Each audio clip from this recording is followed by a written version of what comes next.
Allah menghalalkan nikah kepada kita itu masna 2, wa sulasa dan 3, wa ruba' dan 4. Nah, ini poligami namanya. Satu orang laki-laki punya istri banyak. Nah, ayat ini kenapa poligami itu ya? Yang pertama begini. Semangat poligami di dalam Islam itu semangatnya mengurangi istri. Jadi ya, mengurangi istri. Nah, kok bisa? Dulu tradisi ya, kita tidak bisa mengatakan itu hal yang buruk. Tradisi masyarakat zaman dulu, bukan hanya di wilayah Jazirah Arab, tetapi hampir di semua peradaban itu seperti itu. Peradaban Persia, peradaban Romawi, peradaban India, itu laki-laki bisa memiliki banyak istri. Di Indonesia pun begitu di zaman-zaman kerajaan Majapahit, kerajaan Hindu Kuja.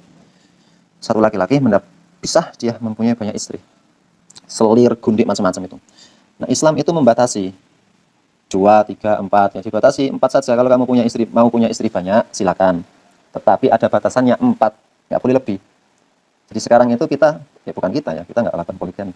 Orang mengatakan ingin poligami itu semangatnya memperbanyak istri. Semangatnya memperbanyak istri.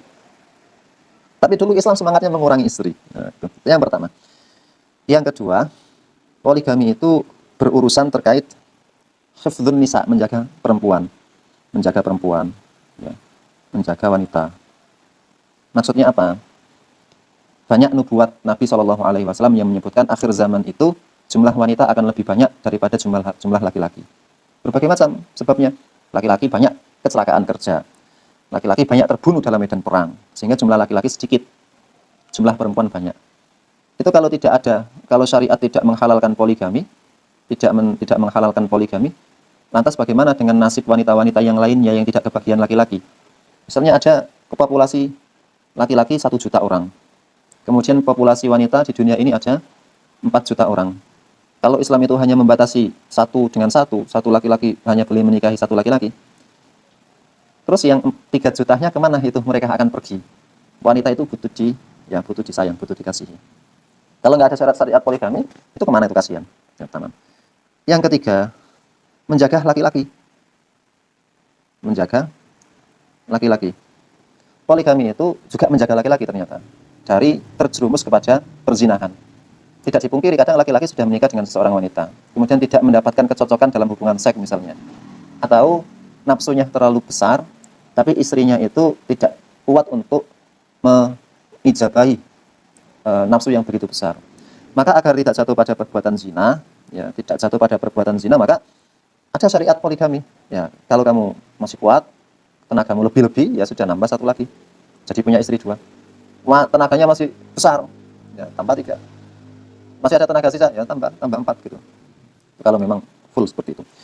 Nah, kemudian orang-orang bodoh itu mencacat Nabi SAW karena istrinya lebih dari 1 atau bahkan lebih dari 4. Ya, Nabi SAW menikah itu, ya Nabi SAW menikah itu diperintahkan oleh Allah. Dan tujuannya adalah untuk yang kedua, menjaga wanita.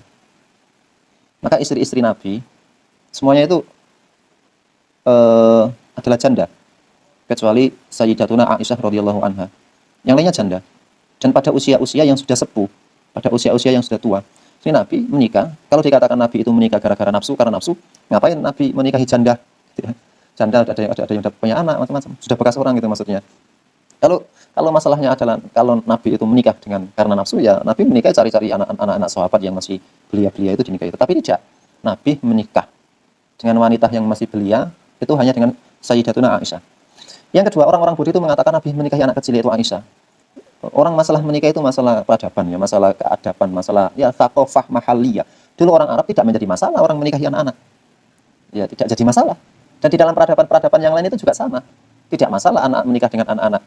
Ada usia 40 tahun menikah dengan anak usia 6 tahun tidak menjadi masalah. Karena itu dalam peradaban zaman itu tidak menjadi masalah. Maka jangan pernah kita itu melihat peradaban zaman dahulu, ya, masa-masa yang telah lampau dari kita menggunakan perspektifnya orang hari ini.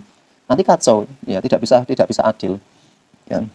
Begitu seumpama nanti orang-orang yang zaman dahulu itu juga nanti melihat aneh, masa orang-orang zaman 2025 kok nikah harus dengan wanita yang sudah umur 25 tahun yang sudah punya pekerjaan. Nanti juga dianggap aneh, kita juga dianggap aneh sama mereka.